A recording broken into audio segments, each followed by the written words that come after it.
Varahi silks వారి grand festive celebrations పొందండి 10,000 రూపాయలు ఆపై కొనుగోలుపై బంగారు నాణెం ఉచితంగా.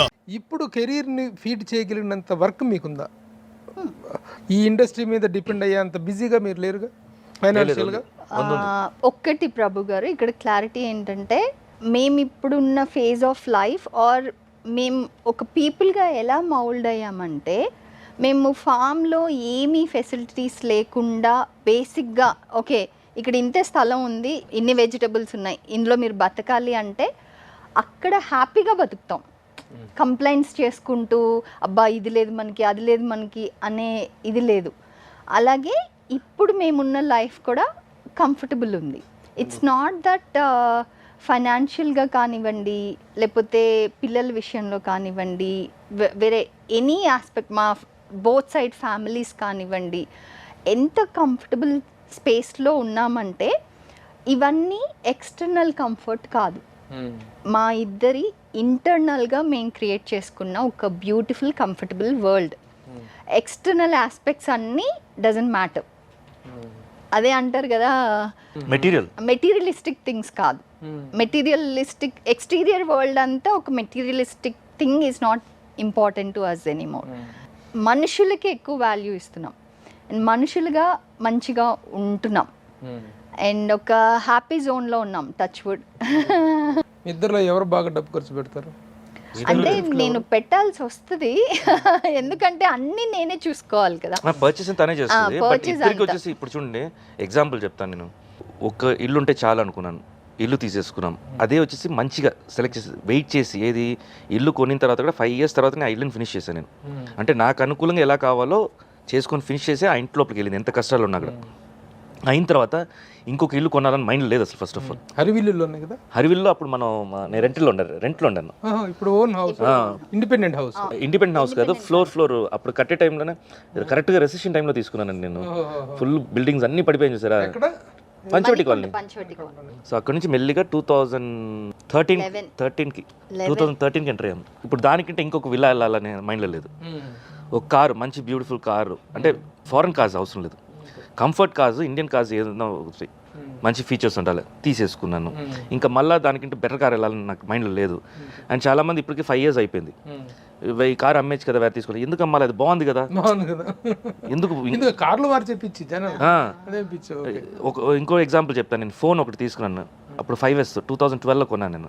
అప్పటి నుంచి కంటిన్యూ చేస్తున్నాను. నాకేం మార్చాలి, కొత్త ఫీచర్స్ వచ్చినా కూడా నాకేం అంటే వాటి దాని ఏమంటారు నెక్స్ట్ వర్షన్స్ వచ్చినా నేను ఓకే నెక్స్ట్ వర్షన్ వచ్చినా కూడా నేను తీసుకునేవాడిని కాదు. అలాగే మెయింటైన్ చేస్తున్నాను. ఏమైపోయిందంటే నేను ఈ ఫోన్ చాలా స్లోగా ఉండేది, కొన్ని యాప్స్ పనిచేసేది కాదు. నేను యాప్ ప్రాబ్లం అనుకునేవాడిని. యాక్చువల్లీ దీని జనరేషన్ కట్ అయిపోయింది, దీని జనరేషన్ కట్ చేస్తాను. సో దానికోసం స్పెసిఫిక్గా నేను ఫోన్ అంటే ఇఫ్ నీడెడే నేను పెడతాను అనమాట. సో అలా కాస్ట్ కటింగ్ ఇప్పుడు ఇంట్లో బయట కొనడానికంటే నేనే చేస్తాను ఇంట్లో, పిల్లలు కావాలంటే. ఆ ఫుడ్ తెలియకపోయినా నేర్చుకుంటాను. ఎవరు స్పెండ్ థ్రిఫ్ట్, ఎవరు మైజర్ అలా లేదండి. అంటే ఇద్దరు అప్ టు ద నీడ్స్ కాదు. తను మనీ సేవరు, నేనేమో మనీ ఇన్వెస్టర్. నేను ఎక్కువ ఇన్వెస్ట్మెంట్స్ మీద చూస్తుంటాను, తనేమో దాచిపెట్టేస్తుంటుంది. తన దగ్గర ఇప్పుడు ఎన్ని లక్షలు ఉన్నా నాకు తెలియదు. ఒక్కొక్కసారి నాకు అంటాను, నేను ఇన్ని రూపాయలు ఇక్కడ దాచిపెట్టాను. అన్ని బ్యాంక్లోనే ఉంటుంది. లేదు, అన్ని బ్యాంక్లోనే ఉంటుంది, అన్ని అకౌంటబులే. కానీ నాకు గుర్తుండదు. కొన్ని నేనేం చేస్తానంటే నా ఎక్సెస్ అమౌంట్ని ఇంత పెట్టుకొని ఇది ఇంటికి అని చెప్పేసి పెట్టేస్తాను. దాంట్లో తను ఈజీ అనమాట. ఒక 10 rupees ఇచ్చారంటే ఆ 10 rupees అయిపోయిందని చెప్పి నేను అట్లీస్ట్ ఒక 3 rupees సేవ్ చేస్తూ ఉంటా. అలా నాకు తెలియకుండా అది రీసెంట్గా నేను కనిపెట్టేదాన్ని. దాన్నే అంటారు మగవాడి సంపాదన కంటే ఆడదాని పొదుపు విలువైంది అని. Most valuable. ఆ వాల్యూ అనేటువంటిది రేపటి రోజు తెలుసు, at the end of the day తెలుస్తుంది అది ఎంత వాల్యుబుల్ అనేటువంటిది. So very good. ఈ మిషన్ ఇద్దరి మధ్య మీ mutual understanding is very good, combination is very good. అంటే ఎంత ఆశ్చర్యంగానో ఇది కనిపిస్తుంది అంటే పెళ్ళైన సంవత్సరాల లోపల ఆల్మోస్ట్ ఆల్ విడిపోదాం అనుకునే స్థాయికి వచ్చింది. 3 ముళ్ళ బంధం అప్పటికంటే ఇప్పుడు గట్టిగా పడి ఉంటుంది. ఆ 1.5 year తర్వాత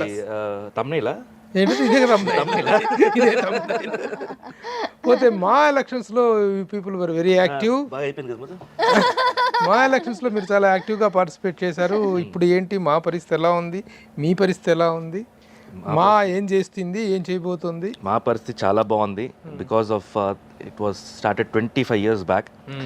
అప్పుడు ఏమి ఫంక్షన్స్ ఉందో అదే ఫంక్షన్స్ ఇన్ని సంవత్సరాలు చేసుకుంటూనే వచ్చాము.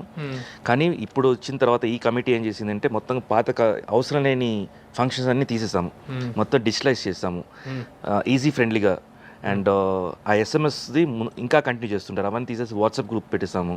So everything cost cutting, at the same time వచ్చేసి ఫండ్ రేసింగ్స్ ఎలా చేద్దాం అనేది.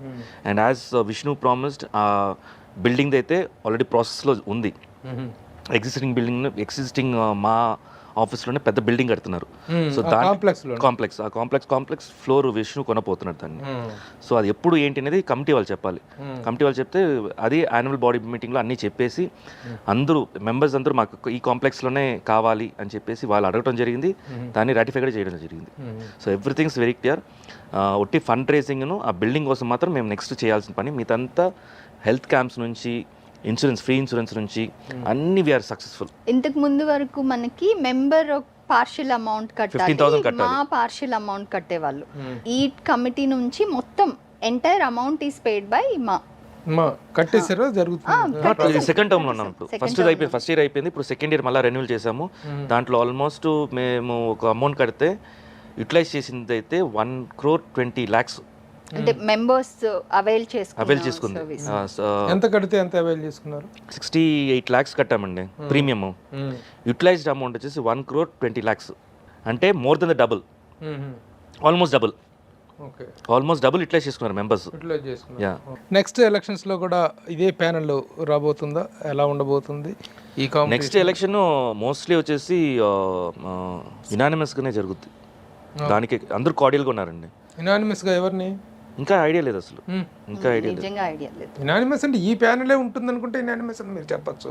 ఈ ప్యానెలే ఉంటుందా అని అంటే మొత్తం అందరం కలిసి, ఇట్స్ నాట్ దట్ ప్యానెల్ కూర్చొని డెసిషన్ తీసుకుంటాం. అప్పుడు ఏం చేద్దాము, ఎవరిని తీసుకుని వద్దాం, పెద్దోళ్ళని వెళ్ళి అడుగుతాం వాళ్ళు ఉంటే బాగుంటుంది అనుకుంటున్నామని. ఇంతకు ముందు మా అంటే చాలా రకరకాల యాక్టివిటీస్ జరిగేవి, ఓ స్టార్ నైట్ జరిగేవి, ప్రోగ్రాములు జరిగేవి. మరి ఏమి ఇంతవరకు 1.5 year నుంచి ఏం జరగలేదు? ఒకటేమో కోవిడ్, దీంట్లో వచ్చేసి అందరూ చాలా మంది రీగెయిన్ అవడానికే చాలా టైం పట్టింది. ఇప్పుడు దాకా మేము మాత్రం కాదు, ఎక్కడ వచ్చేసి ఏ షోస్ జరగలేదు, ఎవరు వెళ్ళి షోస్ చేసుకోలేదు. ఈ డిసెంబర్లో కొన్ని ఈవెంట్స్ చేయాలని చెప్పి ఆల్రెడీ అనుకుంటున్నాం. అది ఇండియాలో చేద్దామా బయట చేద్దామా అని ప్లాన్స్ జరుగుతుంది. సో ఇనిషియల్ కూడా వచ్చి జరిగింది, బట్ మా బడ్జెట్స్కి అది కుదరలేదు, వాళ్ళ అంత సపోర్ట్ చేయడం కుదరలేదు. నెక్స్ట్ యాక్చువల్గా ఎప్పుడు ఎలక్షన్స్ ఉండాలి? నెక్స్ట్ ఇయర్ అండి.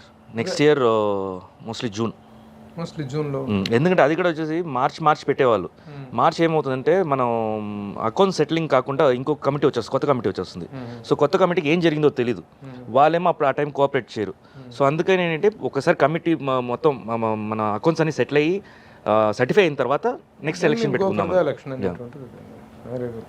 సో ఈసారి కూడా you're going to take the present what is your post, your vice? నేను ట్రెజరర్ అండి. ట్రెజరర్. ఎంత ఉన్నాయి డబ్బులు?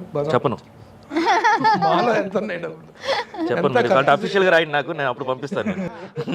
సో బాగా సంపాదించారా ఇదిలో? ఫండ్ రైజింగ్ లో కానీ దేంట్లో అయినా రూపాయలు? ఫండ్ రైజింగ్ లో కదా, బయటికి ఎంత వెళ్ళింది, లోపలికి ఎంత వచ్చింది? మెంబర్షిప్స్ లో బాగా వచ్చింది ఈసారి. మెంబర్షిప్స్ బాగా పెరిగినాయి. మెంబర్షిప్స్ పెరిగాయి. ఇక్కడ లాస్ట్ టైం ఎలా ఉండేదంటే, ఎవరు ఫోటో, ఇప్పుడు నా అసిస్టెంట్ ఉన్నాడు, నాతో పాటు 2-3 సినిమాస్ చేస్తాడు. ఇప్పుడు తను కూడా మెంబర్ అయిపోవచ్చు ముందుండే లా ప్రకారం. ఇప్పుడు ఏం చేశామంటే మినిమం 2 minutes డైలాగ్ స్పేస్ ఉండాలి, మినిమం 5 minutes స్క్రీన్ స్పేస్ ఉండాలి. 10 movies పెట్టాము. దాంట్లో పెద్ద వాళ్ళ దగ్గర నుంచి మాకు వచ్చిన రిక్వెస్ట్ అంటే 5 movies లిమిట్ చేయండి అని చెప్పేసి 5 movies ఇప్పుడు చేసాము. ఫామ్ ఛార్జెస్ ఇంక్రీజ్ చేసాం, 10,000 ఒక ఫామ్ తీసుకోవాలంటే. ఎందుకంటే అది ఈజీగా వాళ్ళు హ్యాండిల్, అంటే ఒక వస్తే వచ్చింది లేతే లేదు అన్నట్టు ఉండకూడదు. వస్తే ఆ సీరియస్నెస్ చేశారు, చాలా స్ట్రిక్ట్ చేస్తాం. అంత స్ట్రిక్ట్ చేసినా అక్కడ ద మెంబర్షిప్స్ చాలా వచ్చాయి. మోర్ దెన్ నాకు తెలిసి నిన్నటి వరకు 45 దాటింది, 45 lakhs దాటింది. 45 lakhs మెంబర్షిప్ మీదనే వచ్చినాయి. సో మా is progressing. It will progress అండి, because this lot of big pillars behind us. So అందుకని డెఫినెట్గా అది ముందుకెళ్తే తప్ప. అప్పటికి ఉన్నటువంటి వాతావరణం మా ఎలక్షన్స్ టైంలో ఇండస్ట్రీలో ఫ్రెటర్నిటీ పాయింట్ ఆఫ్ వ్యూలో కానీ, యూనిటీ పాయింట్ ఆఫ్ వ్యూలో కానీ ఒక రకమైనటువంటి అన్వాంటెడ్ అండ్ అన్ప్లెజెంట్ అట్మాస్ఫియర్ అనేది ఒకటి ఏర్పడింది. అది పాసిఫై అయింది అనుకుంటున్నారు? Yes, true. That's only just part of it. It's like just like sport అని తీసేసుకోవాలి అంతే. అందరూ ఒక్కొక్క టైంలో ఎమోషన్ అయిపోయారు. కొంతమంది రియాక్షను ఇంకోలాగా వచ్చింది. సో దానివల్ల కొంచెం జరిగాయి, బట్ అందరూ మర్చిపోయేది ఏముంది జరిగింది అనుకుని లైట్ తీసేసుకున్నాం.